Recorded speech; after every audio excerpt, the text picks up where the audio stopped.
মানুষের হয়ে মানুষের পাশে দাঁড়াতে কোচবিহারে হলো রক্তদান শিবির। প্রতিবাদী গান গাওয়ায় হুমকির মুখে পড়েছিলেন শিল্পী। এবার রাজ্যে পালা বদলের পরেই প্রাক্তন মন্ত্রীর বিরুদ্ধে অভিযোগ দায়ের করলেন তিনি। এবার কাটমানি নেবার ক্ষেত্রেও দলীয় চাপের কথা বললেন তৃণমূল নেত্রী। টাকা ফেরত দিয়ে মুখ খুললেন নেতার বিরুদ্ধে। কাটমানি টাকা ফেরতের দাবিতে রণংদেহী মেজাজে আন্দোলন, উত্তেজনা দিনহাটার বড় আটিয়াবাড়িতে। পরিবেশ দিবস উদযাপনের মধ্য দিয়ে সবুজায়নের বার্তা দেওয়া হলো ইউনিভার্সিটি বিটি অ্যান্ড ইভিনিং কলেজের পক্ষ থেকে।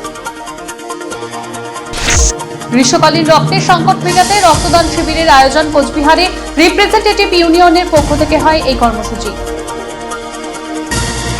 মমতার সাথেই থাকতে চান ঋতব্রত বন্দ্যোপাধ্যায়ের এক সময়ের সঙ্গী আইএনটিটিইউসির প্রাক্তন সভাপতি পরিমল বর্মন। এবার দলেরই বিরুদ্ধে উত্তরবঙ্গের প্রতি বঞ্চনার অভিযোগ আনলেন তৃণমূল নেতা পার্থপ্রতিম রায়। মাথাভাঙা মহকুমা হাসপাতালের এক কর্মীর বিরুদ্ধে ওষুধ পাচার সহ ভুরি ভুরি অভিযোগ। এরই প্রেক্ষিতে কালিম্পং থেকে গ্রেফতার করা হয় তাকে। জেলায় সাংগঠনিক পরিস্থিতি তেমন ভালো নয়, তবু ঝগড়া থামছে না দলে। প্রকাশ্যে কোচবিহার জেলায় কংগ্রেসের গোষ্ঠীদ্বন্দ্ব প্রকাশ্যে।